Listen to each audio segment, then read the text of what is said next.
Test, test, test.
It is 4:30 and I would like to call this meeting to order. First, we'll acknowledge that the District of Tofino operates within the territory of the Tla-o-qui-aht First Nation. Also, the notice to attendees that the meeting is being video recorded and will be published on the District of Tofino's YouTube channel. And notice to virtual attendees to sign up for public comment and question period using the Q&A function in Zoom. Register. Participants are required to enter their full name, residential address, and the agenda item they wish to speak to. Approval of meeting location. Through unanimous consent, if there are no objections, I move that pursuant to section 15 of the District of Tofino Meeting Procedure Bylaw number 1229/2016 as amended, the October 28th, 2025 Committee of the Whole meeting be held electronically via Zoom and live broadcasted on the District of Tofino's YouTube channel, and that the facility provided for the public to watch and hear the meeting is located at the Q&amp Sound Community Theatre, 380 Campbell Street in Tofino, BC. Seeing no objections, that motion is carried. Adoption of agenda. Again, through unanimous consent, if there are no objections, I move that the October 28th, 2025 Committee of the Whole agenda be adopted. Seeing no objections, that motion is carried. Adoption of minutes. Through unanimous consent, if there are no objections, I move that the minutes of the Committee of the Whole meeting held September 9th, 2025 be adopted. Seeing no objections, that motion is carried. We are right into public comment on agenda items. Ms. Larson, would you make the call, please? Thank you, Chair Thomas. We do have a few members of the public in attendance electronically via Zoom. So right now I will open the public comment period. So if anyone is in attendance over Zoom and would like to sign up to the public comment period, please use the Q&A function. You just need to enter your name, and then we can call upon you, where you'll need to enter your name, the residential address, and the agenda item you'd like to speak to. So calling once, calling twice, calling 3 times. There are no public comment. Great. Nobody signed up here. I see no hands in the audience. We have no delegations today, no correspondence on the agenda. So we are right into presentations and reports. We have Ian Scott joining us from Tofino Housing Corporation regarding Tofino Library and Housing Feasibility Study. And I believe he's joining us via Zoom. Good afternoon, everybody. Just doing a sound check, making sure you can hear me okay. Thumbs up if that's the case. Great. Thank you, Mayor and Council, once again for having me. I'm just going to share my screen.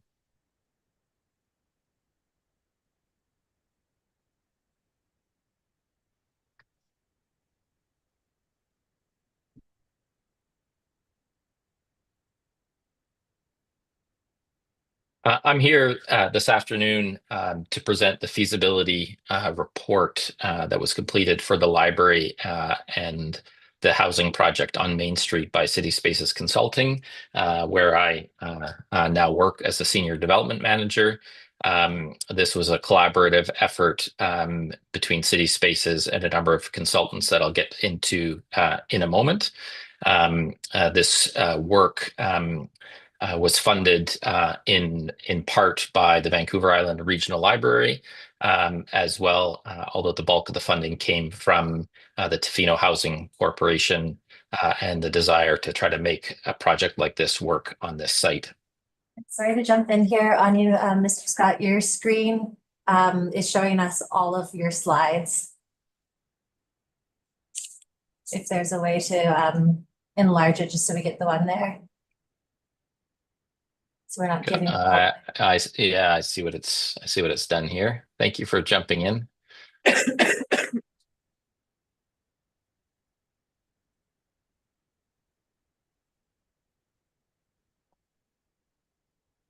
It's my 2-screen thing that's not working. Is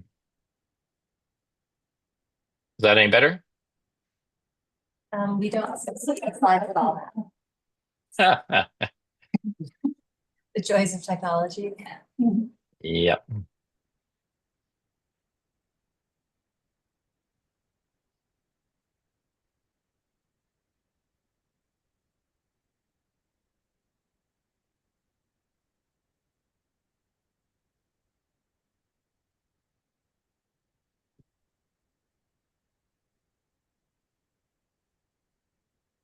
that better?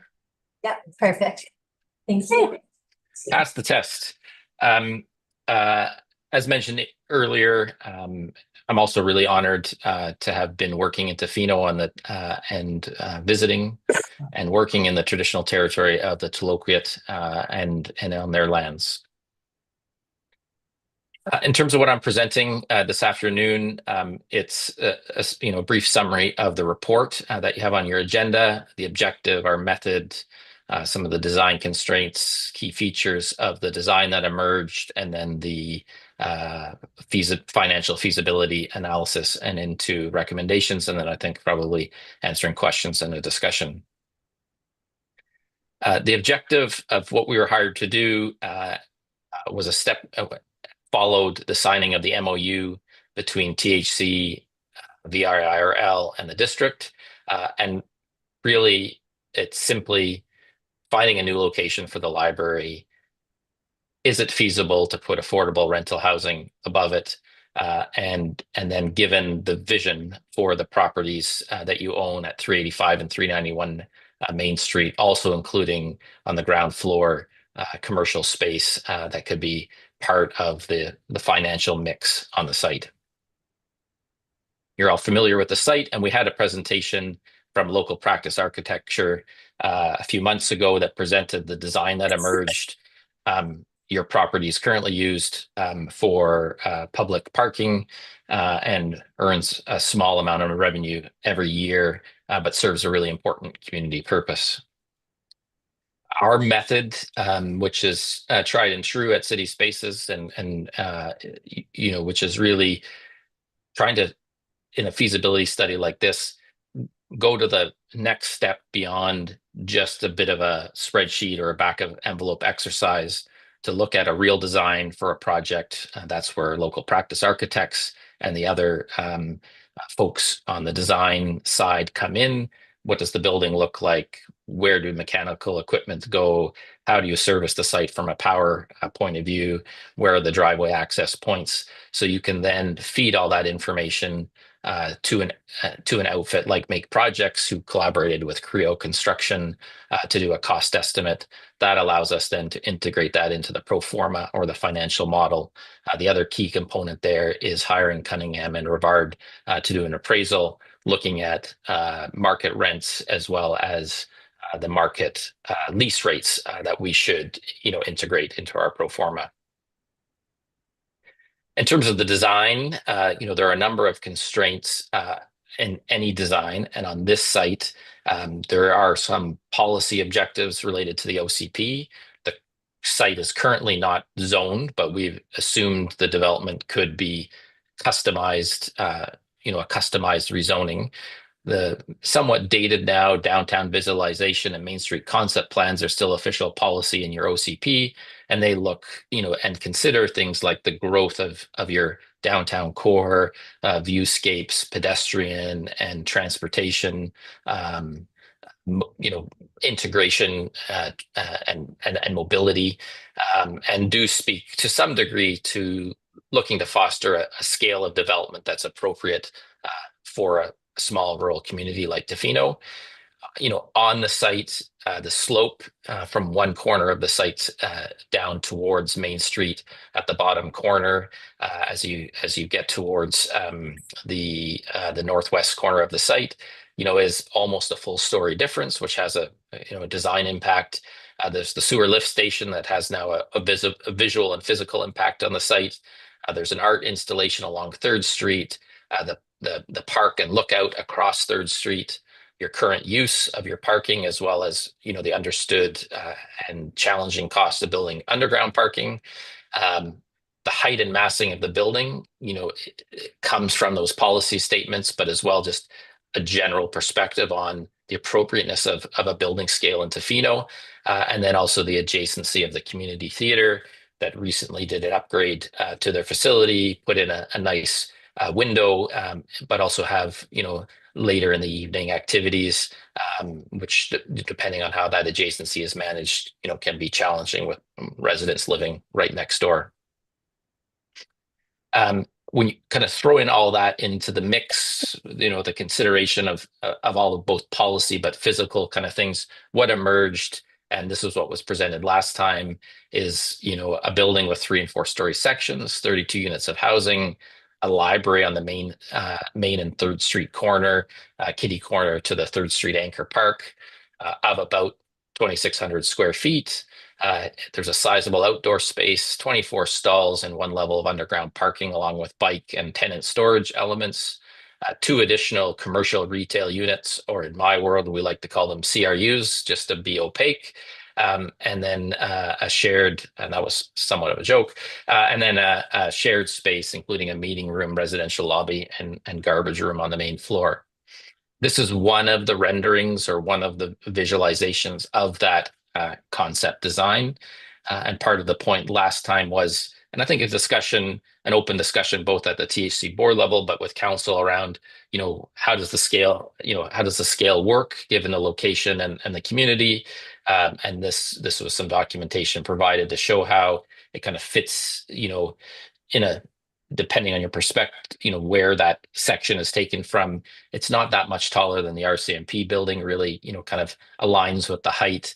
And, as pointed out in the report, there's various buildings scattered around Tofino that do have that sort of three-story element, depending on the side of the building you're looking at it from. This, though, would be, in this section of Main Street, a larger building than all the immediate adjacencies, but there's similarities, in the neighborhood. So that's the concept design that then got fed to the cost consultant. And as part of that, that's only one of the inputs that we use. The other component are a number of assumptions that feed into the financial model. So not only what it costs, but what kind of to build the hard costs, but then all the soft costs. So the architect costs, the permitting costs, financing costs.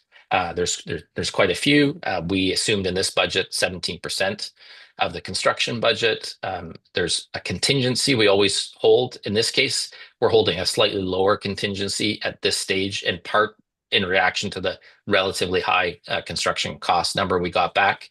We felt there's a little bit of embedded contingency in that number. At a Class D, we're often holding upwards of 10%. Escalation is really a hard one to pin down because you have to predict where the economy is going. But the 4% assumes construction starting within a year. I'm hearing that construction prices are starting to hold in BC a little bit, but that's never a guarantee. The interest rate's really important, as well as the amortization period. There is embedded in the pro forma 1.25 million in contributions.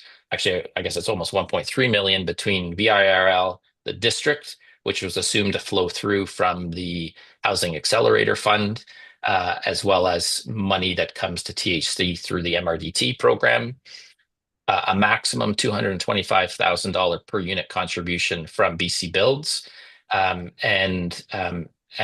then the rent and lease rates. And then another really important assumption is the operating cost. So what does it cost us to operate? Because in any given year, we have the revenue side of renting the commercial or leasing the commercial and renting the units. That's on the revenue side. On the other side, are all your operating costs related to tenanting, utilities, maintenance, all those kind of things that are on this side. And at this level of feasibility study, we apply a number based on experience and what we see happening, in other projects. I did want to just make sure that everyone understood the kind of the BC Builds funding model. The BC Builds is a program that provides a per door grant. And out of that per door grant, so in this case, we're talking 32 units, $7.2 million in capital grant. And from that, you need to demonstrate that you will, at minimum, rent 20% of the units, 20% below market. So in this case, we use the rent values that came from the appraisal, $1,800 for a studio, $2,000 for a 1-bedroom, and $2,700 for a 2-bedroom, and we discount 20% of those by 20%. So we're mostly talking 80% market units, 20% below market. That's what's in the baseline pro forma. So the financial results, want you to focus really on the right-hand column. But the big thing is, given all those assumptions, given the design, we're facing, as per the number on the middle of the screen, the equity shortfall, about a $10.6 million gap in the pro forma. You can see at the bottom, because of that 20%, 20% of the units being 20% below market, under the BC Builds formula, we can afford a smaller mortgage. But in both cases, and why is the difference in the equity? Well, in this case, we're having a significant grant that makes up the difference between these two numbers. So really, the challenge is, can we turn this into a feasible project to have no equity shortfall? And that's what the report does, is looks at a bit of a sensitivity analysis. What are some of the factors that often at this stage you are identifying as a need to work on? And so the report runs through a number of these, and starting with the top one, which is a reduced construction cost. So we heard from Make Projects and Creo Construction. They felt there's about a 35% cost increment on building in Tofino. Another source of mine said, well, maybe it's more like 25%. So because of that, I just applied a 25% reduction to construction costs as if we could get there, what would that value look like? And that's around 6.1 million if we could cut 25% out of our construction budget. Not because we can get rid of that price premium in Tofino. It was just a nice way of thinking about this. So are there design things that we can do, and I'll get back to that in a second, to reduce the construction costs in such a way as we might be building the building at a similar price to a conventional Eastern Vancouver Island project at this stage. And then there's a whole other of levers that may or may not be applied to close that financial gap. So what if BC Builds came to the table with more money, understanding the Tofino location, the higher costs, the not so high rents? What if, and through some consultation kind of in the marketplace, 33 a square foot might be a bit of a low estimate. What if we could get more like from both the library, but as well as the commercial CRUs, 45 per square foot annually instead of 33? Well, that makes about $1 million difference in the bottom line, et cetera, et cetera. Interest rates, if you 1% gain, you get almost a 2 million gain equivalency in your capital budget. So really, it's sort of a question of what would it take to get us, to 10.6 million to make this a viable project. You're going to have to add in a bunch of these different elements. Whatever happens, there's no way to get to that 10.6 million without addressing the costs of construction side of things. Unless there's a radically different granting program, all of the lever, the construction cost lever needs to be identified. Make Projects, Creo Construction right away identified. You should be looking at modular. They came up with about a $75 per square foot rough estimate of what the cost difference could be. They talked about various smaller components of the build, but that would be additional work to get the building to a modular design and then kind of value engineer various components of the building. If we just assume that we're going to find those 6 million in savings from reductions in the current design, then we still need another 4.5 million. And which of these elements on this list could we pick up at the same time as the report notes, being mindful that there may be some of these things that might actually start to go in a different direction. So when we dig deeper into operating costs, might it cost us $650 per unit per month to operate the residential units? So that is moving our pro forma in the other direction, rather than all the levers moving in a positive trend line. One of the things we've talked about at the THC board level is, well, what about selling the upper floor for condos? And it's not included in the report because when we got into that analysis, it doesn't really move the needle very much at all, unfortunately. And the reason being is if you're going to sell some of your upper floor condos, you're going to be losing some market rents, but you're also losing that the key, grant number from BC Builds, because they're not going to give us a grant related to rental if we're selling them. So when you look at those two things, it's not very much of a difference in the pro forma. You're now, if you're selling at kind of maximum market price, how is that achieving some of THC's objectives? So at this point, we've left it out. The same thing with selling the commercial lease components. It doesn't move the needle very much at all, and depending on how you evaluate risk, it's a wash. So that's not been included. So to really the discussion that was had when these when the report was presented to the THC board was really this is looking not as feasible a project as we hoped it would be, and really seeing two pathways forward. One is decouple the library from an affordable housing project that's struggling with the high cost of residential construction, along with the goals for rent levels, and so decoupling those two things, or really do additional work to refine the design, search for those cost efficiencies, search for a different build mode to make this project work as a package. And really that's going to be a combination of diligent work on the design, but as well persistence on chasing that funding, lobbying BC Builds, looking for other ways to make that final construction pro forma work. And as indicated in the report, the THC board isn't making a recommendation, though the discussion was, well, I wonder if the resources that we would have to put into this at risk may be better, spent on another site where we're not trying to also include underground parking. And so with that, I'll stop and take questions. Before that, I just would have to say, I think there is some reluctance on pivoting away from this from the perspective of the design that emerged, the concept of the library in the downtown core with a good use of housing above, and the way it could frame that street and Anchor Park and the lookout.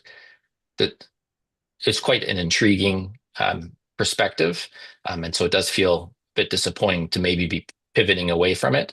But I do think what the report shows is that to follow through, there does need to be that really concerted effort and persistence, and there's still some risk on the timelines and how long it will take to pull that project over the finish line. So with that, I will stop and take your questions. All right, we'll open it up for questions.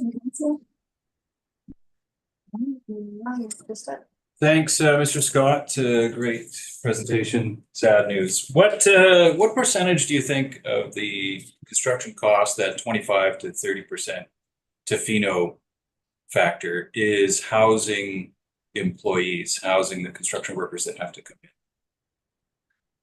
Oh, I would hesitate to guess. Yeah, I don't know exactly the component, but that's a big driver is that is the cost of securing accommodation for workers who are temporarily in Tofino, and so is it half of that amount, a quarter of that amount? I'm not entirely sure. There are definitely some of the components of the building.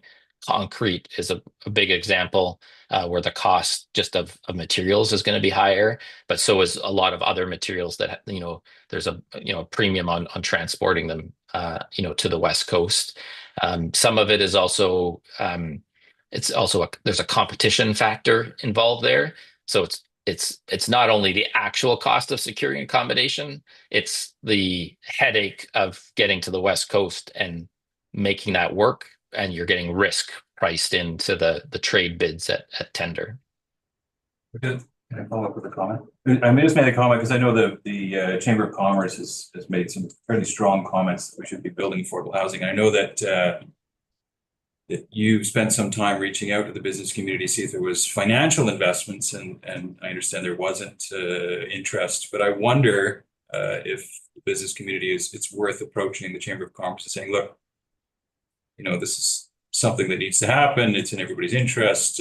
What about some kind of collective housing contribution from from business? Is that worth it? Would that I don't know if it's possible, but at least it would give them the option of trying to assist to make things happen. I don't know if that's possible. Yeah, I mean, I understand. I think I understand the question or the comment. I guess for me, there's two things. One is, the workers who come to Tofino to work on a project of this scale, are there just temporarily, and so aren't likely to be housed in any kind of long-term housing that's built. And there's this sort of a fundamental scale issue that we're, challenged with, which is why then there's the immediate sort of suggestion to pivot to modular. CREO construction, as we talk through it, they're like, yeah, so the components of the building that might be modular or of the construction project are maybe 40 to 50% maximum of the total build. So they still have that remote location build challenge for at least half, if not more than half of the construction project, all the excavation, the foundation, bringing the modules in, tying them together, getting the roof on, siding, servicing. There's a lot of things. So it's, unless there was a worker camp location where you could offer it up really easily to construction projects, it's just a significant challenge of building on the West Coast. And of course, if there wasn't an active construction project full of construction workers, I think the pivot to using that space for other temporary housing needs for other businesses in Tofino would be quite strong. So there's just tensions all around, I think, there.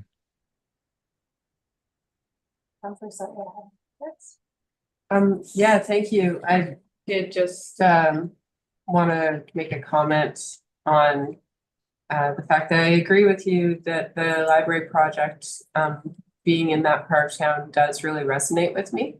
The fact that we would be putting affordable or market rate housing, available housing within walking distance to the school, the park, and the doctor's office and the grocery store would just be so valuable. And having the library walking distance to First Street Dock as well, I think would be incredibly valuable to a number of communities. So in my mind, if there's a way that we can make this work, I would be very interested in trying as hard as we can to do so. My second comment is a question.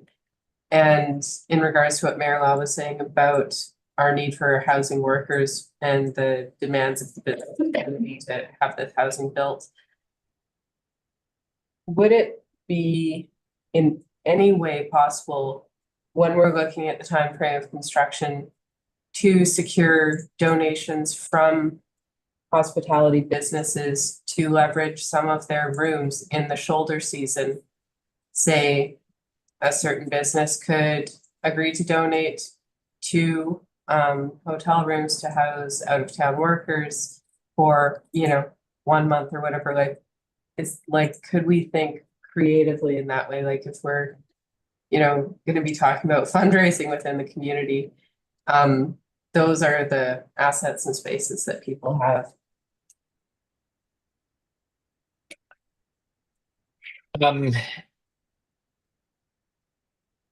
So I'm just trying to think the best way to answer that question. I think so much of these efforts are about risk management and not and I'm not using that term pejoratively. It's really a fundamental aspect of this. And part of what's needed is a company that's able to take on, over, it's about a $20 million build. And it's made up of many small components that take place over, even with modular construction, likely, close to a year, if not more. And if it's not modular construction, then it's multiple years. So it's going over multiple high seasons as well as shoulder seasons. And this far out, it's almost impossible to predict when the bulk of that housing, need is. And ultimately, I'm somewhat skeptical of the ability of, the group that's looking to hire that company to be able to guarantee enough, uh, enough of a number of rooms at the right time that the trades who are bidding on the project would be able to bid less because of that offer that's there. Just the amount of kind of components together. When Headwaters was being built, there were some of those discussions had. Could we secure this? Could we do that? How would that get then, integrated into the pricing received from the different trades? And unless it was really like a lead company, who's able to offer that to the trades, the individual trades that are bidding. I'm not sure we'd actually see the savings in there because of some of the uncertainties that would be involved, because that's what gets priced into these things in many ways, is the uncertainty rather than actual, pricing. If you can come along later and offer, like if you set up your tender in that way, you might be able to, to realize some amount of savings, but not in the multi-million dollars that we're looking for here, I don't believe. Thank you. Through the chair. Thank you, Ian. Once again, appreciate the thorough report. I think what stood out for me for the most part was the $10.6 million shortfall that had to be made up.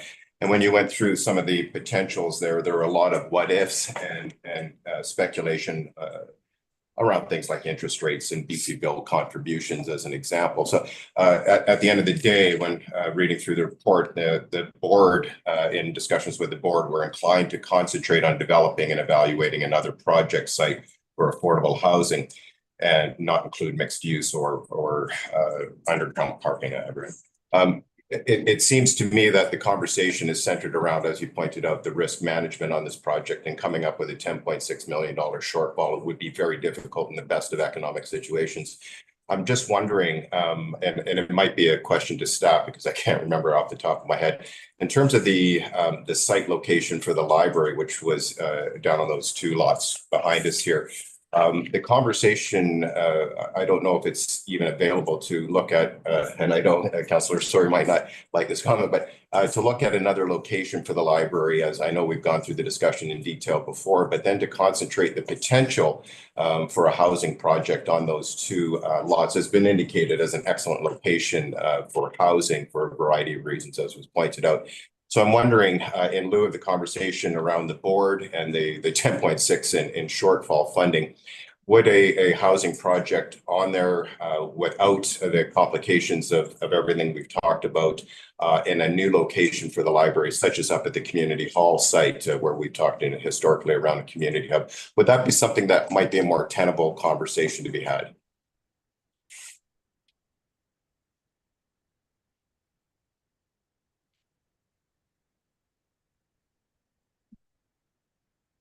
Well, I don't know, Ian. I see you thinking, and I'm looking at. Well, I'm not sure who was supposed to.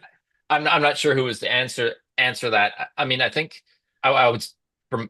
I'll say a couple things, and then if Nyla wanted to chime in, one, the pro forma is showing that the library component and the model that the library has, which is to lease a gray shell and then bring money to do tenant improvements, that's not a drag on the pro forma. So it is supporting the the positive bottom line. So pivoting to a standalone library project, if you reduce the scale, you're still going to be fighting in many ways some of the challenges of construction costs.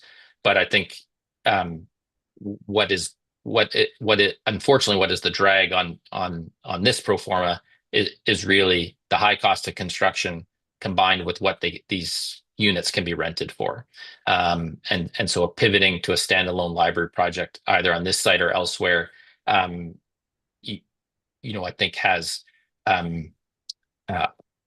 it simplifies it and doesn't rely on finding a way to make the gap related to the housing component need to also come together at the same time.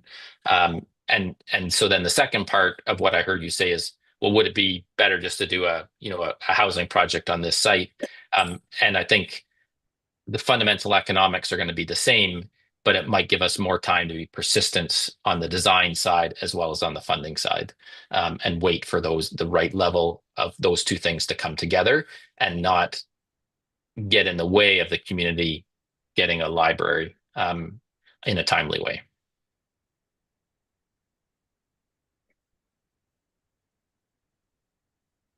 Go ahead.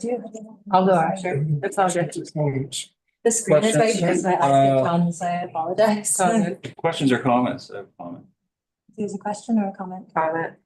Okay, I have a very quick question that we might have covered in another meeting, but if we were to decouple the housing from the library, are we still guaranteed the library funding? And I apologize, Mr. Scott, this might be a question more for Iowa. Thank you to the chair. So I think it's premature, I think, for me to be able to speak to another location. So if council decides to simplify the project, I know that is one of the recommendations from Mr. Scott. But in our preliminary conversations with the library, we understand that they could accommodate a longer timeline than originally anticipated. I think that from my understanding, the budget is rolling forward and has the ability to roll forward again. And I think that there's some time to decide and maybe change the plan or the direction of the library. I don't think we'd want to take too much time, but I think that there's flexibility there. Comments? I would just bring some clarity to your question. The library is, would be looking for space to lease a branch. And so, if this project were not to move forward in this way, they would be, the money would still be allocated within the budget. It would still be there and it would wait for the right time. But I would be highly skeptical of the library's ability to build themselves a new library.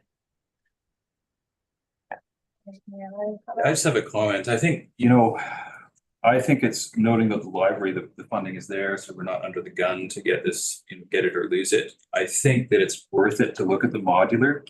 I think the rates could go up for rental at least 150, if not 200. I think we're bad an eye in Tofino, that's my opinion. From being around people who do rent and on both sides. And I think it's just worth it to try and see if it comes down. And I know that I also know that our OAP is significantly higher than it has been in the past. And I wonder if there's a potential if it comes down to say a $3 million shortfall as opposed to a $10 million shortfall. I think that would be something for the board, PHC board, to look at and say maybe if our revenues are higher and who knows, maybe we could make that work. That my opinion is that it's worth another look. Just gonna make one more comment, it'll be the last one. Where I see the value of keeping the library tied into a project like this, or this project in particular, is it adds another level of funding and interest that we can pull provincially from other sources. So something that's not just housing. It allows us to talk in more ways about community services and reconciliation, all sorts of things, and how we support other communities with a public service. That's where I see the value of the library and staying attached to our projects. Councillor Master, I know you sit on the THC board. Any comments you'd like to share? To me, a lot depends on how much you want a new library. This community's been waiting a long time for a new library before even I moved to Tofino. So that's one question. Secondly, the project as is, if we did go ahead and we did have BC funding, only 20% of the units are going to be affordable. 80% are going to be market. THC's mandate is to build affordable housing. So I'm reluctant to, be pushing a project for THC that is going to be 80% market housing. And I'd rather be building housing where we don't have to do underground parking to keep the costs down. So that's why I am inclined to decouple the library and the housing project. And I think we'd be better, from THC's point of view, moving to Campbell Street property where it's been stressed. We need to concentrate on some affordable family housing. And I think that land would be more suitable. And this is some of the most valuable real estate in the downtown, and I don't think it merits a library on it, to be perfectly honest. And I think a library would be better suited up at the community centre, which is becoming a community hub, and it could also be used for other purposes, such as a warming centre or emergency response centre in times of need. So that's just my thoughts. Councillor Sloman or Anderson, do you have anything you'd like to chime in? I just want to make sure I didn't miss you. No, I don't have a lot to add because most of it was presented today and the questions have been answered sitting at the board member at the THC table. So I will say that I was fairly skeptical about this project at the beginning just because of mainly the mousing of it, but I wanted to explore it, get to this point, see how feasible it was. Like Councillor Sawyer, I've come sort of a little bit attached to it. It turned out much better than I expected. And I think it's actually, I was worried about the mainly the massing of it, and the size and how it would change, I guess, the direction that Tofino has been going. It seems like I haven't heard a lot of feedback, but I haven't. Maybe that's a good thing. I think there would be a strong reaction against the mousing if people had heard about it, talked about it, didn't like it. Maybe not enough people have heard about it, I don't know. But I was kind of expecting some pushback against the size of the building. I haven't heard that. And it actually does really enhance the street, that corner library and everything. So yes, I agree with Councillor Sawyer that it's a nice looking project for sure. However, we have been waiting more than 20 years now for a library since we lost that a great space for a library at the time, but it was a building that could no longer safely house anything. So anyways, yeah, it's a question that we should all struggle with. How soon do we want a library, or we wait? If we can certainly pivot at the THC table to other projects, and this could sort of sit on a shelf and maybe get a bit more work to see if it comes through. But I don't see without some sort of either district funding, miracle funding from somewhere or some level of government, I don't see it working out. I think some of the ideas around housing construction workers might be worthwhile exploring a little further. There's certainly other fairly large construction projects on the horizon in the private sector. And I don't know how they're going to deal with they're going to have the same challenges.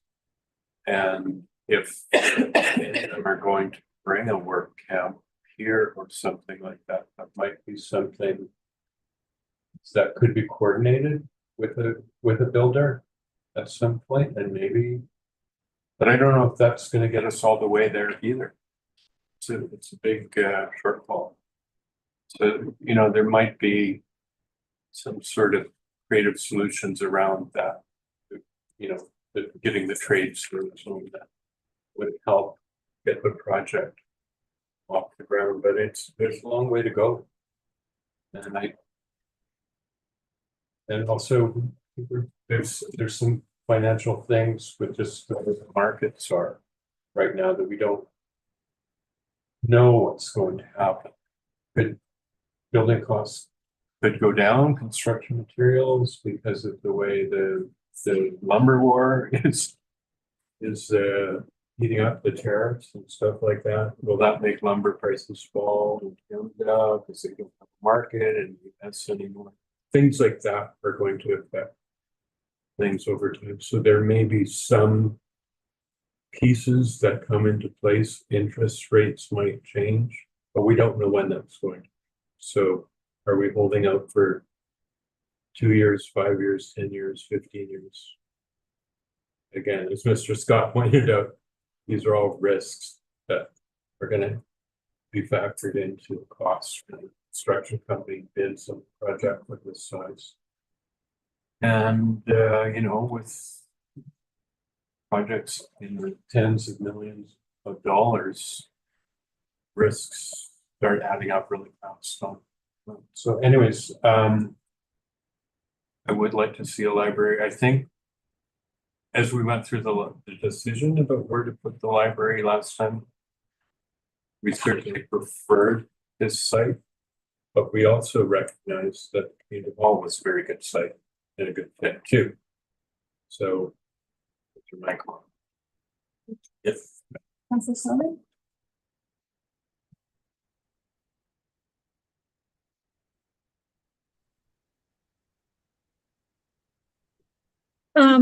Yeah, I felt myself be really attached to this site as well and the plan, but I just don't think that $10.6 million difference is something that we can overcome. One of my original thoughts was like, oh, well, if we did another story, would that bring it into the realm of affordability a bit more? But I just don't think we're going to get there with that number. And I really like the idea of the library being downtown. But I also like the idea of the library being up at the community hall. And I think that could become, you know, a really great spot for everyone to gather. And so I think that I'm okay with moving on with not pursuing this. I will say for myself, I find the 10.6 number seems insurmountable, especially when we look at a big chunk in millions of dollars being underground parking, which is a not negotiable to take out with the location, unfortunately.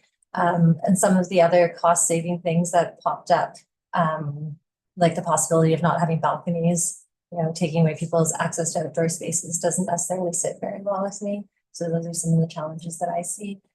Councillor Steer, did you have your hand up again? Well, I was just going, thank you through the chair. It was just more to support what Councillor McMaster was saying in terms of the, you know, the thing that stood out to me that I wrote down was when we started talking about the 28, I believe it was $2,800 for a 2-bedroom unit. You know, when the mandate of the THC and which we've supported all along was that affordable or attainable housing at those costs, I find that difficult in a project of that nature. And I've certainly always been supportive of the library, and I have always been partial to up at the community hall site as always for many years, I've talked about a community hub up there. It's something that I see developing over time in Tofino. So with a recreation center, with a community hall, et cetera, et cetera. So I would, simplifying the project, I think I would be supportive in the direction that Councillor McMaster was pointing out. So it seems like around the table, we are kind of hearing support for pivoting away from this, reluctantly pivoting away from this, because it was, you know, it did look like a beautiful project and it was space for these things. But do we need a motion? You can start to nod in your head, yes. I'm unclear how, I don't have a recommended motion in front of me, so I'm unsure of how we would like to word this. Maybe we go off the wording of the last slide. As per your direction. Sorry, Mr. Scott, would you be able to share that last slide so we can frame this in a way? Thank you.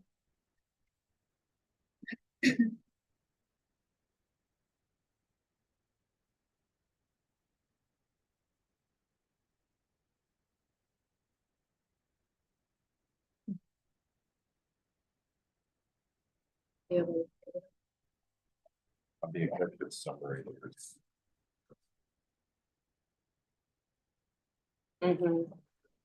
Right. Also the I was gonna make, sorry, you can go ahead. I was gonna make. I was just going to say maybe the wording in the report might have something, but I'm not 100% sure either of those are the best source for a recommendation wording. I was going to make a comment. You know, I think that listening to Councillor McMaster, I think I think I agree, because the cost I see is escalating beyond potentially what's affordable. I like the project. I think pivoting is good. I think if there was a potential partner that hasn't shown up yet, that magically shows up, that maybe there's a possibility to resurrect this if the library isn't already designed and built. So I would like to see it a hold out in case there is that magic possibility. So, but I agree. I'm going to Councillor McMaster. So Sorry, I'm struggling to get my PowerPoint back on here. I think Councillor Steer is crafting something right now. Okay. Yeah. Let's just simplify the library. Separate the library from the housing. Yeah, it's at the bottom of the executive summary. I'm just trying to. Continue to. Yeah, could we just say that we recommend taking pathway number 1? Well, Oh yeah, beautiful. Yeah, it's probably sorry, I apologize for not being more prepared on this. I could suggest that the Councillor Anderson and Mayor Law. Sorry. Or Councillor Anderson, oh my God, Master, I apologize. Tatiana was gonna share some verbiage with us. Yeah, you can use something like this, that the Tofino Library and Housing Project be paused, and that a standalone library project be considered in the location of the community. You had better verbiage for us, basically simplifying the library project to a standalone initiative. Wonderful. All right, I guess I would share that we recommend exploring the library project as a standalone and exploring a new location for the next Tofino Housing Corporation development. No? I didn't repeat that No. properly. Well, I think THC will be looking at the next location, so I think it's just that we pursue a standalone library. Board decision. All right, then I will move from the chair that we pursue a standalone library location. Project. Do you want me to read it one more time? Yes, please. That the Tofino Library and Housing Project be paused, and that a standalone library project be considered in a new location of the community. I'll make that motion. All right, thank you. Call the question. All in favor? I see none opposed. That motion is carried. I think the next one will be a little bit Councillor Sanders, call on point of privilege. Thank you, Mr. Scott. We appreciate all of the work that you've been doing. Thank you. Thank you for having me. All right, we will take 3 minutes and then we'll reconvene at 5:27.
Mouthful.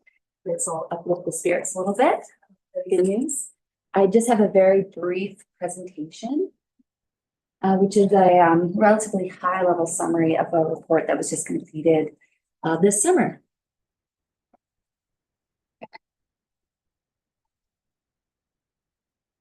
So tonight I'm going to be presenting on the environmental sensitive areas report that was conducted.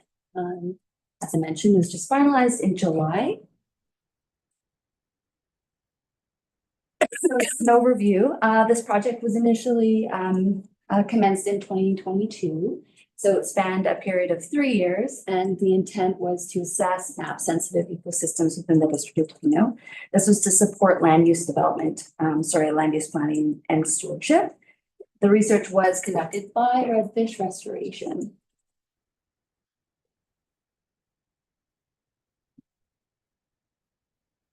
So the entire process, as I mentioned, it spanned about 3 years, and so it was broken down into 3 phases. The first phase was the stream and water course assessment. Essentially, this was a gap analysis, so we wanted to identify inconsistencies with our existing map layers.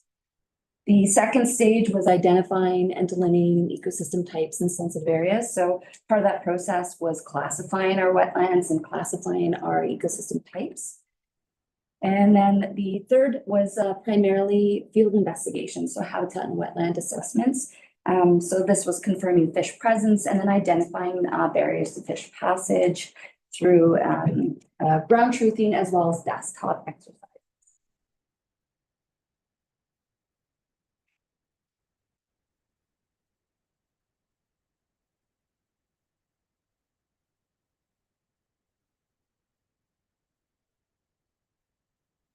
So the results of this report or this research was in 2 forms. So we had a report that sort of identified these SEI or sensitive ecosystem inventory classes, as well as GIS layers. So the mapping products that we ended up with include the following. So we had an ecosystem type, which was highlighting sensitive and significant ecosystems in our region. It had a watershed and wetland overview, which was both to locate the wetlands as well as classify them. And then the stream layer was expanding on our existing data, but taking it to the next level. So as I mentioned, there was there's fish trapping as well as ground truthing that happened to identify inconsistencies in the layers that we had, but then also prove out that we had fish-bearing streams within the district. The new layer for us was the tree crown height, which is kind of an exciting layer to see.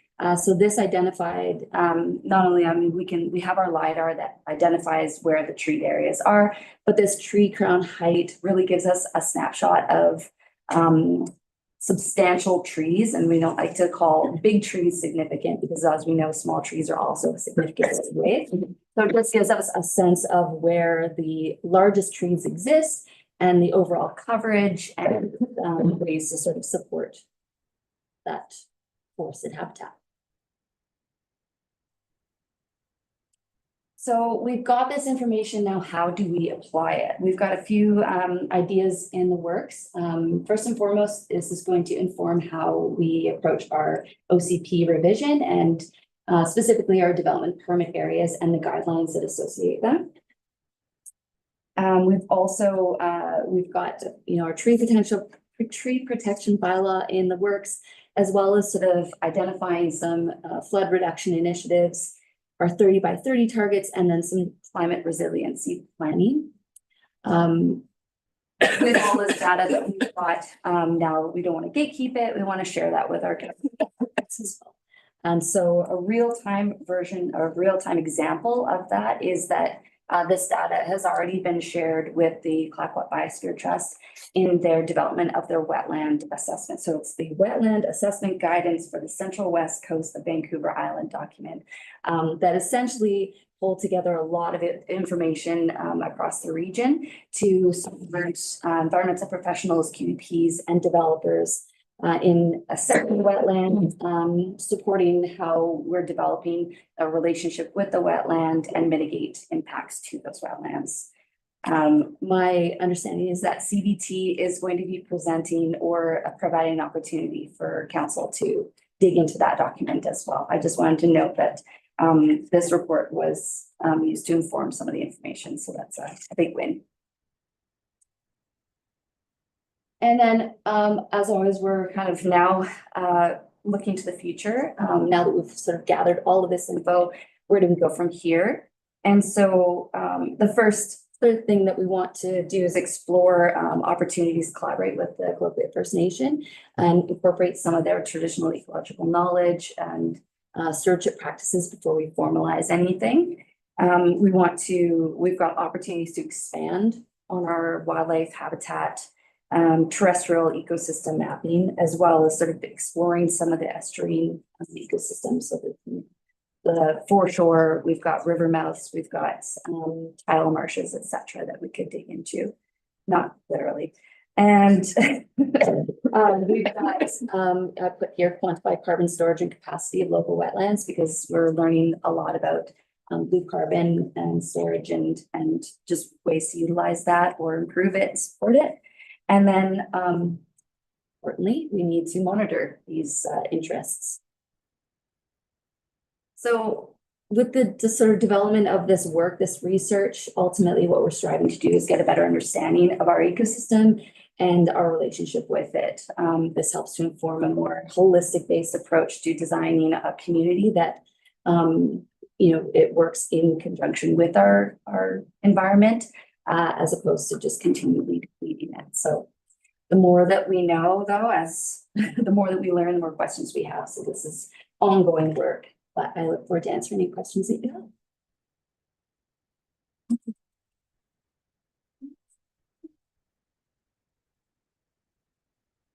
Thank you through the chair. Thank you.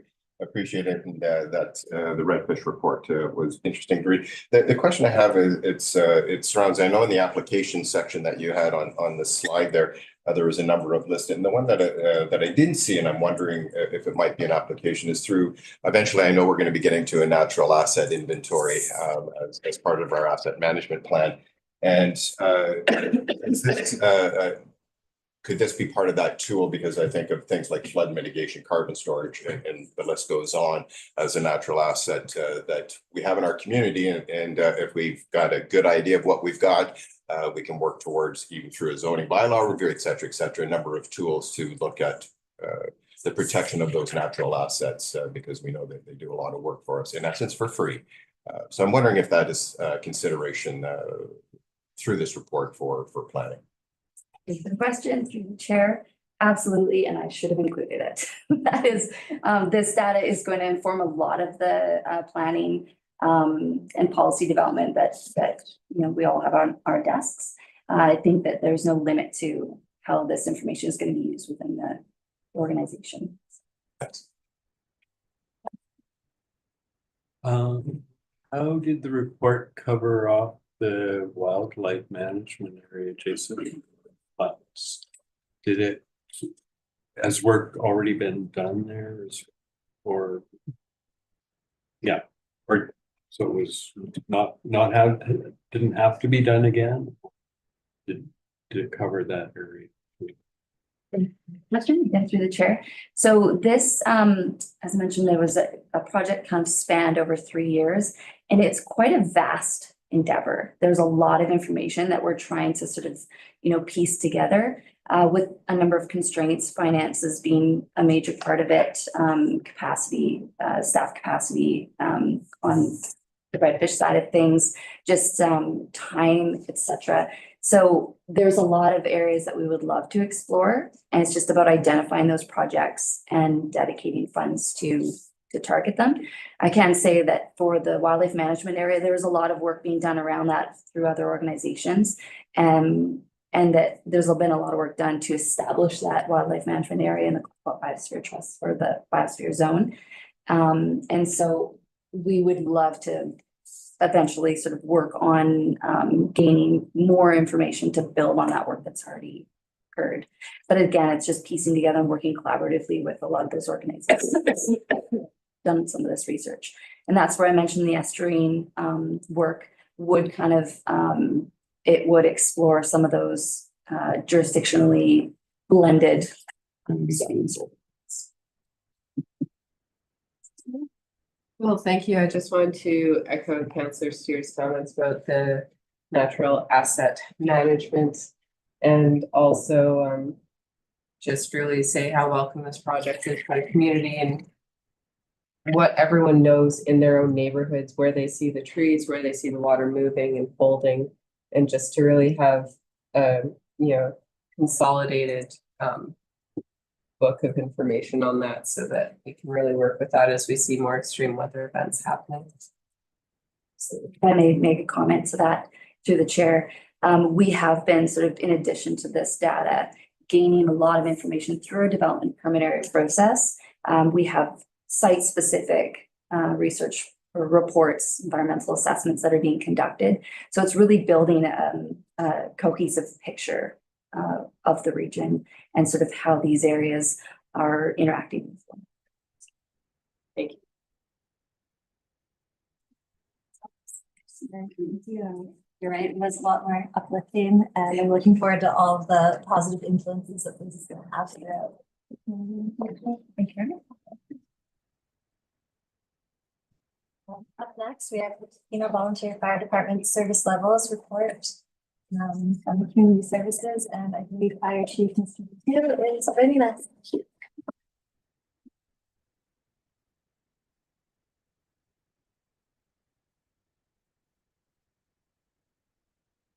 Good afternoon, Mayor and Council. Thanks for having me. As you know, I'm here to talk about the fire department's recent increase in call volume in 2025. We saw quite a significant spike in calls. In 2024, we saw Again, a big increase in calls. This increase in calls was due in large part to first responder calls. So to get into that, I wanted to start with a bit of a background in kind of how we got here. So in 2014, the fire department signed a first responder agreement with the BC Emergency Health Service, or BCEHS. And in that agreement, it was determined that the fire department would respond to first responder calls described as immediately life-threatening or time critical, also known as purple calls, or immediately life-threatening, also known as red calls. So two different types of first responder calls. In 2014, BCHS, at the time, they operated at as an on-call model similar to the fire department. So paramedics carried pagers. So that meant they responded in a similar time frame to the fire department. So when the fire department responded, that meant we were often first on scene and often attending to the patients first and really making a difference for several years. That changed in 2021 when BCEHS began staffing cars full time, which was great for the community and especially for patients, of course, because that really significantly improved ambulance response times. Of course, that meant for firefighters responding, we saw a little bit, or significantly less patient contact when we were attending first responder calls. Since 2014, both of our agencies have seen call volumes more than double. In 2024, as you know, Tofino, along with other municipalities, submitted a resolution through the AVICC to the UBCM, advocating for the establishment of a remuneration system for fire departments providing first responders services. There was a response from the BC government. The gist of it was that the participation of municipalities in first responder programs remains voluntary. Meanwhile, the government will continue to support emergency health services through their financial support of BC Emergency Health Services. And we have seen that through, the funding and creation of full-time ambulance positions like we did in 2021. And, Tofino has seen the benefit of that. As I said, our call volumes have increased steadily since 2014, and this has been driven largely by increases in first responder calls. And in 2025, we did see a particularly significant increase. And this was driven by an increase in particular in red first responder calls. So as of September 30th, we received 246 first responder calls specifically. Of those 246, 200 were red first responder calls. Of these 200 red first responder calls, 80 of these 200 incidents involved no patient contact by firefighters, or we were stood down by BCEHS prior to arrival on scene, but not before firefighters left home or work. At the current pace, the fire department is projected to receive 412 calls by the end of the calendar year. So that's, 1.12 or 1.18, something like that, calls per day. So more than a call a day. The increase in red first responder calls in 2025 is primarily driven by incidents of public intoxication in the downtown area. So what's happening is bystanders are often calling 911 when they find individuals who are unconscious in public spaces. If a caller cannot confirm that the individual is breathing, the call is classified as a red call by the BC EHS dispatch, and then the fire department is dispatched to that call. And so here's a chart of the fire department call volumes by year. I have data going back to 2018. So yellow columns is total calls per year. The dark green column is our first responder totals in 2025. That number is the bright green column is projected totals. So that number, of course, can change depending on how we finish the year. And then the dark totals are all the ACRD fire departments. So I included that just to get a picture of how we're kind of stacking up to our neighbors. In particular, I think it's worth looking at sort of how we compare to Q&amp, who's, last year. Sorry, this is a 2024 total. So last year we finished at 355. Q&amp finished at 179 total calls. So that just gives you an idea of how we're kind of stacking up.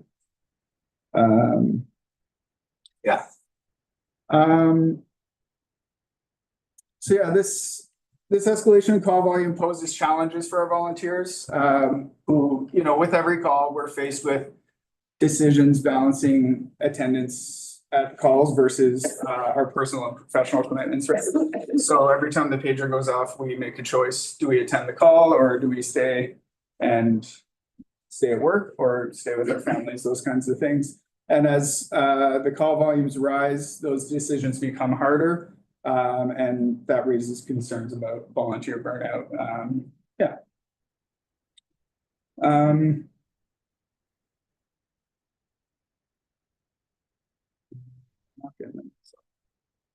Okay, so the options we're considering. So the main option I'm considering is right now discontinue automatic response to red first responder calls for a trial period of 1 year. And this is important while still responding to BC ambulance delays to red calls and calls for assist to red calls. So if ambulance is delayed in responding, if they're already at another call, we'll automatically be dispatched to that red call if they're not available. Or if they ask us to attend that red call, we'll still go. The second option is to increase the number of volunteers to relieve that burden, or a third option would be to reconsider our compensation model. Options 2 and 3, of course, the little asterisk is we would have to, additional consideration or further study to look at financial impacts and those kinds of things. And so that's my recommendation there. So yeah, I can open up to questions.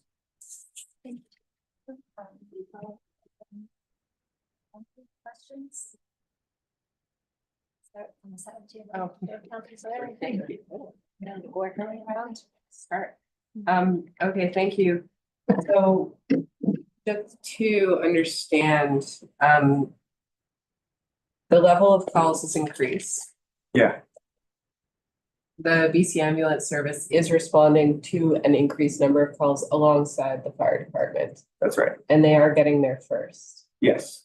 And the challenge is reducing the burden of volunteers who are then responding to these calls, getting suited up, going, and then being told to go back to work, which still interrupts their day, means that they've had to find somewhere for their kid to go or whatever. Yeah, exactly. So I guess my comment on this would be, although I feel like our volunteers, of course, should be compensated for everything that they do, a higher amount of compensation wouldn't necessarily mean that they are not leaving their families or having to leave work. That would still be happening. Exactly. So, yeah. All right. Cool. Thank you. Yeah. If you're not ready, I can skip you and come back. Yeah, maybe if you want to go ahead, then I'll, yeah. Kind of like your recommendation. I just wondered, after the year's trial, what sort of criteria are you going to be making for your next recommendation? Well, I think we can sort of see how it goes in talking with the people who run our fire dispatch. We can look at, for example, we can look at the number of calls we would have attended and see what we missed, I guess. And then I can also take the time to look at alternative models, those kinds of things. But, you know, immediately it's taking the burden off the volunteers who are attending. But, you know, this number of calls where we're not really, you know, affecting it. Yeah. Yeah. Yeah, I got a question. I was gonna say I agree with your option, but I do have a question. It's that there was 200 red calls, 80 of them no contact, 120 of them, I presume that fire department members participated in the activity and had some impact in the patients. It was there with that interaction. Can you say, was there a significant change in outcome because of the fire department's attendance? Well, I would say most likely, like in most of those cases, like it's hard to say exactly.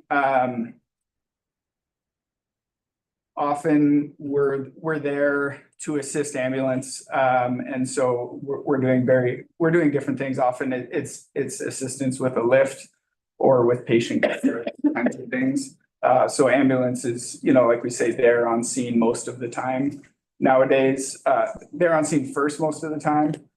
So we're there, you know, assisting with patient care. So like grabbing equipment, maybe grabbing the cot, helping lift the patient are the kinds of things we're doing.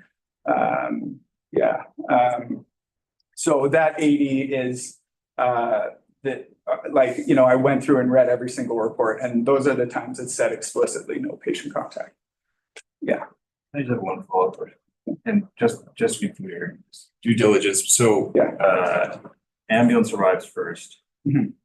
I understand now what the fire department's doing there most of the time with patient contact. what would be the delay if the ambulance had to call as opposed to an immediate call out? Is it 5 and 10 minute delay or? Like when I talk about like an ambulance delay, like. So the ambulance gets there rather than the fire department show up there automatically and Because you're responding to red calls as policy. You're now waiting for the ambulance to call for assistance. Like, what would that be delayed? Like, cause you can still show up. Yeah. They just have to call. Yeah. I'm not sure I fully understand the question. One of the options was to not respond to red. Oh, yeah. So sorry, I think the ambulance delay option is we would be responding essentially if the ambulance is tied up somewhere else. So someone calls 911 looking for an ambulance, and the ambulance dispatch, you know, tries to assign an ambulance, and our Tofino ambulance is already tied up on a call. So they know that, and they can say, okay, we'll call for the first responders, which is fire department, to attend the call until such time as the ambulance becomes available. So it's immediate anyway. Yeah, that would be exactly. So we would then be automatic. And if they called for assist. Yes. If we would delay, it was they would just call. Yeah. Great, thanks. My question, that's. Are you ready to? Yeah, I think well, I think a number of the questions were answered, but some of the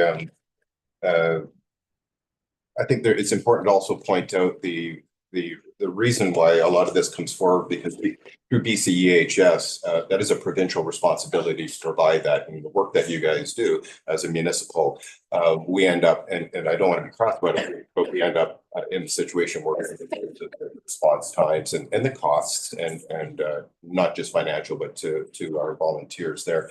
And ultimately, what we're looking for is positive patient outcomes for that. So I'm going to very much support the option that you presented here, and I think Mayor Law was asking around the criteria for those delay calls, and I think you answered it in terms of through dispatch how those are routed in terms of those delay, and they would certainly look to the Q&amp unit crew as well to see what their scale of call is at that moment before coming on to for those red calls.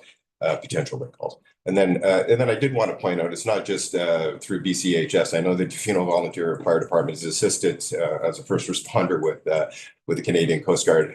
Many times you have assisted on calls that your services was indispensable, and I can tell you increased better patient outcomes for sure. So ultimately, that's what we're looking to do. And so I support the framework because I think it's a nice balance that we presented as a temporary or a pilot, sorry, as a pilot project, so that we can have some data to build on. Because I know a number of your calls are literally just going down to help assist moving from A to B. So as a cheap labor source, let's call it. So, but thanks for the support and support you and the work that you do. Thank you, Councillor Steer. I'm gonna let Councillor Anderson go first before everybody has a chance to speak, and then I'll come back to you. Yeah, I'm just disturbed by the trend of ever increasing number of first responder calls in total for everyone. And I'm wondering if there's any evidence if it's more actual incidents or more reported incidents, or if there's been any change in classification that might have impacted any of those increasing numbers. That's a really good question. I'm not sure. Yeah, that's a really good question. I know maybe what I can say is that in speaking to our fire dispatch, that it is part of a wider trend. Like across the island, I spoke to our colleagues at fire dispatch looking for alternative solutions in terms of like filtering the calls more effectively, for example, and she suggested essentially what I was proposing as the solution that other fire departments are taking. And she said essentially that we're not alone in the problems that we're facing. A lot of fire departments are facing similar challenges in terms of the numbers of first responder calls that municipalities are facing and struggling with the numbers and how they're dealing with it. I could give them some further feedback if that's okay, just as to why those call escalations are so high. I can leave that. We can do it on. I just had a question as well. And do you feel that your recommendation, obviously I trust that you're making it in a holistic manner, but do you feel that this will also best support the volunteers that are there to not burn out, to stay present, and for us to be able to still attract more volunteers or people who want to? Do you think this will that having this time and space per year of maybe attending to less calls and getting turned away from them will allow the fire department to focus on training and to have everyone be more present? Yeah, I think so. I think what it does is it gets it back to a point where when the pager goes off for the volunteers, it gets it back to a point where we know that we're actually really needed. Where when we go to a call, we're going to be there and be effective, as opposed to, they're like, almost half of these first responder calls we're rolling and we're turning around or showing up and, getting waved off and that kind of thing, which, at a lower number maybe is okay. But when it's, this summer we had multiple days of 3, 4, even 8 calls a day where that happens and people are leaving work and family. I got a lot of feedback that was a lot for people. So, yeah. Just a quick follow-up. I do remember hearing from, I believe it might have been Mr. Rogers, but during one of the fire department's open houses that one of the greatest dangers to firefighters is the strain on the hearts and the well-beings of the amount of stress that people go through every time the pager goes off and there is a call. And when there's that many calls and your heart rate spiking and then immediately going down, because it turns out it was just someone having a nap in the sun. It seems to me that would be really important for us to protect our volunteers and try to prevent that if we can. Yeah. Quick question, I guess, is about kind of going off of what Councilor Vask was saying about metrics, but is there any consideration to how you'll track the impact on the personnel? So not just the metrics of we've done less calls, but what are the plans for checking in and making sure that this is kind of addressing the burnout that people are feeling? Can you check in with a survey? So I know we do so many surveys through various avenues, but a way to check in with the staff, the volunteers now, and then maybe a year from now, just to make sure that it's having the impact on the people that we're hoping this does. Yeah, definitely. I do my best to check in with the firefighters as often as possible, sort of on an informal basis, but we do have like a formal sort of annual check-in. I think we do it at least annually on sort of a more formal basis on an individual level. So there is at least that. But yeah, like myself and my deputy chief, Damon Johnson, yeah, we're definitely doing our best to make sure that, yeah, our volunteers are happy and, you know, we know where we're at or where they are at with things. And we have our officer group who, you know, we count on to keep us informed of that as well. So yeah, we, you know, our volunteers are our fire department. And so it's very important to myself and the deputy to keep abreast of how people are feeling. There's that formal check-in on things. And then if this is the route that we go, will you be tracking, I guess we'll see through the reduction of calls responded to, but I would be interested in seeing the financial impact. And I know this isn't about the financial side of things, but if we see, say, a reduction of 200 calls and there is a financial impact of that, I think it would be helpful for us to see what that amount is so that we can make sure that we're reinvesting that into the proper avenues so that it goes back into our fire service. It's not just savings that gets absorbed elsewhere, that it's goes back into the volunteers and the services. Yeah. Just a quick question on the total incidences that you track through the ACRD fire departments. I noted the almost double between Ucluelet and Tofino. And is that that discrepancy, is that basically on first responder related calls? That's the difference in almost a doubling between the two communities? Yeah, it would be, I think it's mainly driven by first responder calls.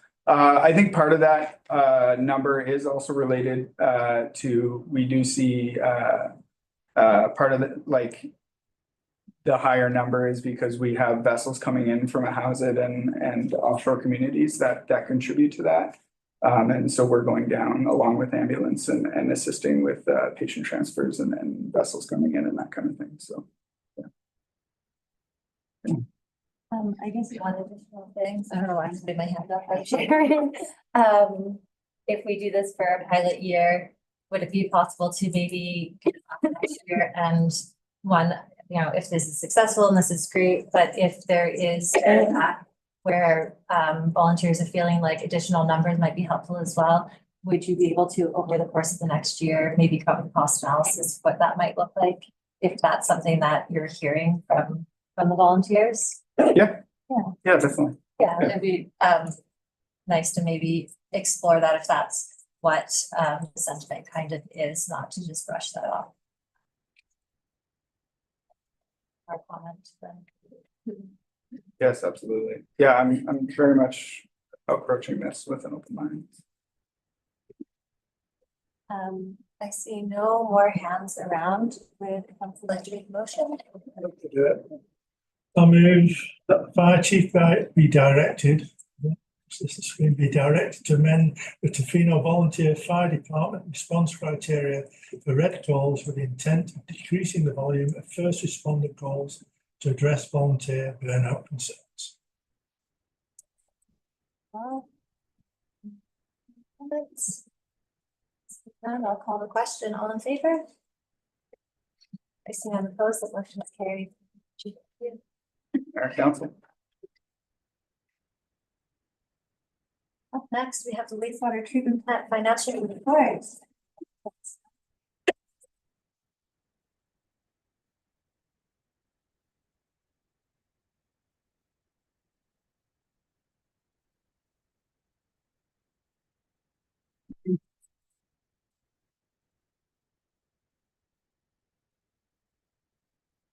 Ready.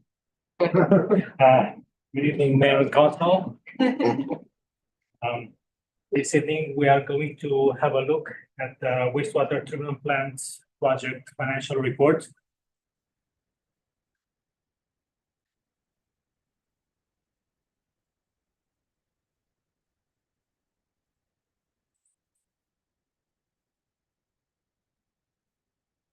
The agenda for tonight is composed. We will start with a brief project description, followed by over the project phases, the funding components of the capital project. We're going to look at the budget versus actuals, as well as the project funding and costs for the District of Tofino. And we will finish with a look at the long-term debt and the servicing values. Wastewater treatment plant is a great and one of, I would say, the jewels when it comes down to capital projects of Tofino. We all know that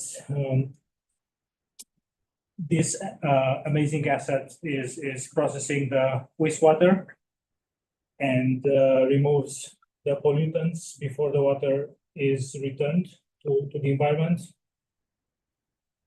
But also in the same time, it ensures the protection of the waterways and maintains the natural beauty that Tofino has. Project phases. Project started with the planning, design, and construction of Tofino wastewater treatment plant facility. It started with a budget, with the initial budget of 55 million. At that point, that was proven to be lower than the needs to accomplish the project. So a second phase was created to fund the budget needed for this project. Starting with the funding, what we can see on the screen, from left to right, we have the funding sources. And from top to bottom, we can see the two phases, broken down by two phases. So we have the federal funding, as well as the provincial funding that has two parts to it. We have an additional part of 5.9 for the additional provincial funding. And the third, or should we say the fourth area, is the debt for funding this project. Phase one amounts for a 55.8 million, and phase two comes to a 22.8 for a total of 78.69 million. The breakdown between the two, we can see phase one is at 71% of the total, with a phase two being smaller of 29% of the total funding. The next slide, we will go over budget and actuals of phase one and phase two. So on the next slide, we will look at the 55.8 that you can see on the right-hand side.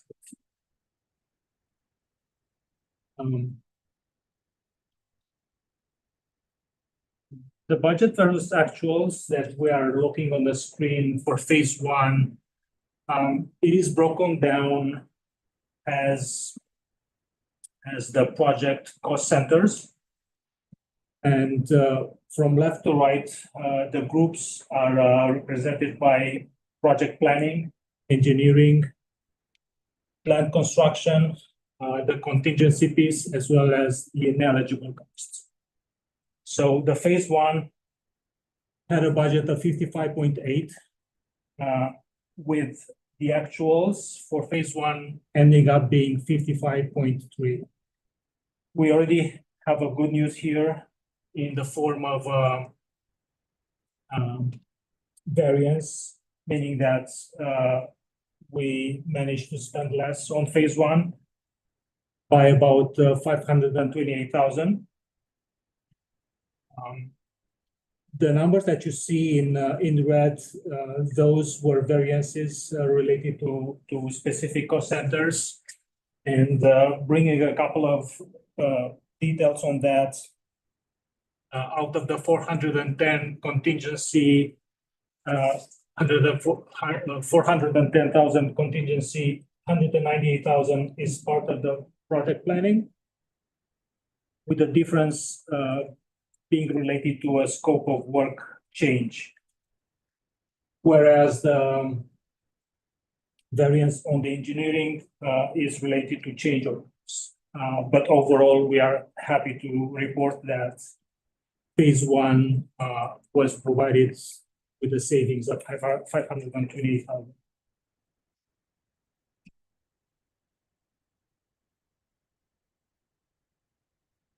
Moving on to phase two, which has a total budget of 22 million. The same groups of cost centers. Again, it provided to be an even better project management in terms of savings, where actuals ended up being 19.9, with a total savings of 2.9 million. The value that you can see on the screen on red is related to added scope of work under engineering. Also, there were some delays in construction at Tla-o-qui-aht connector that required additional engineering supports. Also, change orders are part of the delays. But overall, we can see that phase two came 2.9 under the budget, which is again a good news. Putting the two phases together, we are looking at the same information that you have seen on the last two slides, but summarized. We can see that for a budget provided for the two phases of 78.6, the spend for the project was 75.2, for an overall savings of 3.4 million.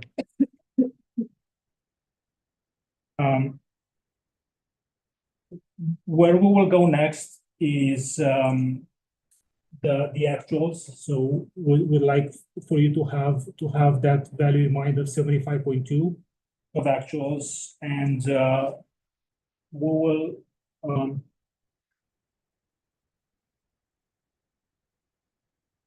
we will go over it in terms of how that applies to the funding sources. So instead of looking from a project perspective, we are looking at that value from a perspective of funding. We can see that there were the value of phase one was again the same 55.3, and phase two of 90.9 for the same total of 75.2. Again, the percentages are a bit different when we look from the perspective of funding spent, where the phase one is at 74%, and phase two represents 26% of the actuals being spent on the project.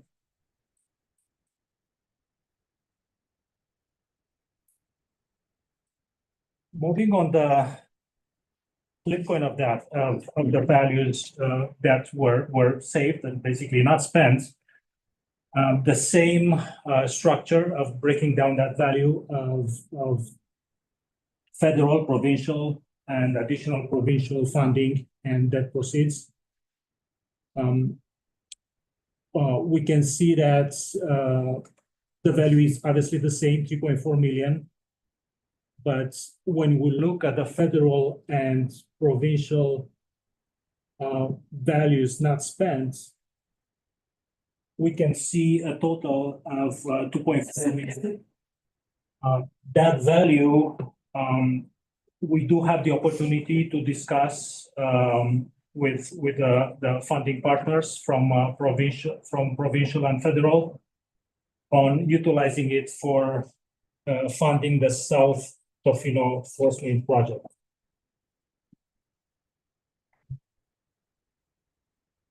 And the next phase into our conversation is bringing your attention to that value, which basically represents the total project spent that represents the debt. And on the next slides, we are going how that is being broken down. So the $14.9 million in project cost covered by the District of Tofino has several parts to it, starting with the interest revenue, which is the revenue achieved from the claims that were received from federal and provincial funding partners. Capital and infrastructure levy related to sewer. Some of it coming from the development cost charges. A smaller portion from funds received from municipal and regional district tax, MRDP, as well as 2.1 federal funding coming from Indigenous Services Canada. And that breakdown takes us to basically the debt value that the district is looking at, which is 11.075 million. And that's what we are going to look on the next slide. So that value of 11 million has two parts to it. First one is 10 million, which is a long-term debt, which was already secured in the fall of 2024. Right now, our calculations that are to be included in the upcoming financial plan 2026-2030 are showing a schedule for the next 5 years. Again, this is just for the 10 million that is already secured, with the debt proceeds being with the debt payment being coming from the servicing reserve, a smaller value in the first 2 years, then ramping up. Property tax starting from 2028. MRDT, you will see only 2026 and 2027 at 400,000 as new agreements will come in place, and that might change the schedule, as well as 174,000 coming from Community Works Fund gas tax, which leads us to basically the final number of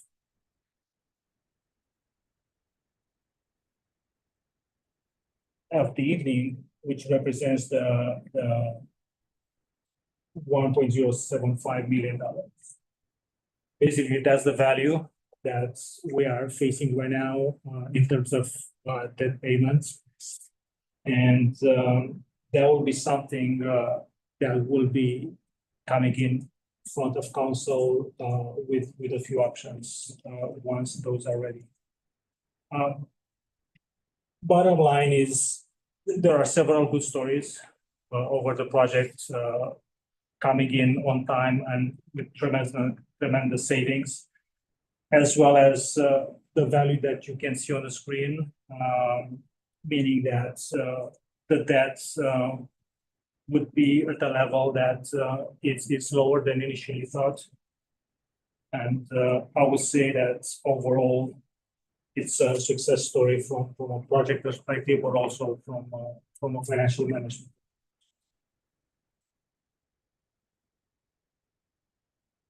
If any questions that Councilor Mayor might have.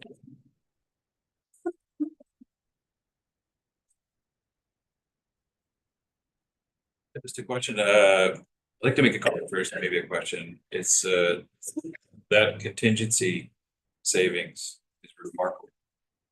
And I understand that staff have a major role in keeping that contingency drawdown very, very low. So yeah, Simon, Mr. Kirkland. And you know what, that is besides being unheard of, I just think that is easy work. Remarkable. That's my comment. It's a great job. Thank you, Memo. It's 4% of the total budget, which is, I would say, unheard of this size of the project. So my other question is going on is that I noticed that the MRDT goes from 400,000 to 200,000, presumably with negotiations going into those, and maybe just a rationale behind that, because I know that it's then offset by increase in taxation and drawing down from reserves. So maybe just a comment on that. It's like the proposal. Absolutely, through the chair, that is an assumption at this point, and depending on the agreement that will come into effective 2028, the schedule might change. But at this point, the assumption is, we are taking the steps of considering 200K 2028 to 2030, but that might change based on the agreement that will come in. So, thank you. Well, Mayor Law asked the two questions. Today is that contingency. I was going to ask how that came about, but I don't need to know that's. But thank you for that. And then around the MRDT contributions, and I know that we'll be renegotiating that agreement. So that was just a speculative number that you threw into that equation. So that could obviously change substantially, potentially. The one question I did have, you talked about the $2.5 million that was potentially available through the provincial granting, the federal granting for the Force Main project. And I'm wondering if you could give a little bit more detail in terms of if that's an allowable expense, how would we be able to access that for which we know is going to be an expensive capital project coming down the road? Thank you for the question. Through the chair, if I may, so Kirkland. Yep, through the chair. So we're in preliminary conversation with the funders. Essentially how it's working is that funding agreement is remaining open. So similar terms to that funding agreement, there would be, if those funds are utilized in the future after we refine what the scope of work is going to be for the South Tofino Force Main, there would still be the same conditions in that funding agreement. So there would be a local contribution, which at this point would, depending on what the scope of that project turns out to be, and what the budget is for it, the staff would have to look at different reserves to utilize for the local funding.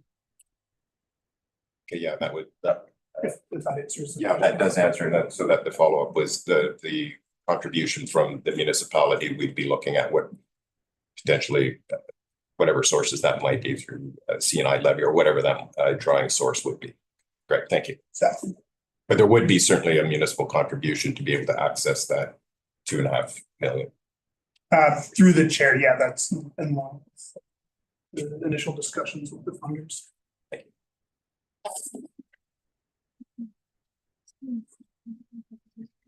you. We've got unfinished business tonight, so we are into question period. So Ms. Larson, you want to call? Thomas, we do still have a few members in attendance in person and online via Zoom, so right now I will open question period, and if anyone would like to ask a question and you are participating online via Zoom, you can do so using the Q&A function. Just let us know by popping into that Q&A. And when you're called upon, you'll need to state your name, your residential address, and which agenda item you wish to ask a question about. Calling once. We're in the public gallery. Standing. Yeah, you'll have to state your name, residential address, and then the item here. I'm going to. Item. Yeah. My name's Kale, I live at 1090 Pacific Rim Highway. And I'll be speaking to the reduction in firewall service levels. It's an opportunity for a question. Oh, okay, yeah. I don't really have any questions, I guess. It was all pretty well covered in the report, so. Thanks for having me on the first council meeting. It's a lot more official than I thought it would. I feel like representing the entire public. Didn't get away with sitting in the back. This is a period of questions, so Oh, sorry. not a period for comments. Comments was at the beginning of the meeting. Sure. Well, you were present in I the guess, program, sure. but if you have a question, you're welcome to ask the question. If it's just comments, unfortunately. Sure. So a question regarding same. With the proposed 1-year trial period for the reduction in red call attendance by the fire hall. Is the council going to draft any sort of like metrics to actually measure? Everyone is like very concerned about the volunteer impact, which is great. But are there going to be any metrics to actually measure like the patient impact, the community impact of not going? I do believe that that is going to be covered through the reports on the calls. So similar to how Chief McHugh said he'd gone through the 200 calls and the reports on them, he was able to see that there was no patient interaction on 80 of them, but you could see the patient interactions in the others. Then we will also have that response, and we can also touch base at the ambulance, the Vancouver Island Health Authority, and connect through them to see what the impact is there. Yeah, that is something that I know we will all also be looking for at the end of the 1-year probationary period as well. I really appreciate the question. I appreciate that you took the time to send us the email that you did. I apologize that I haven't had a chance to respond to it, but it is valued. Thank you, Penny.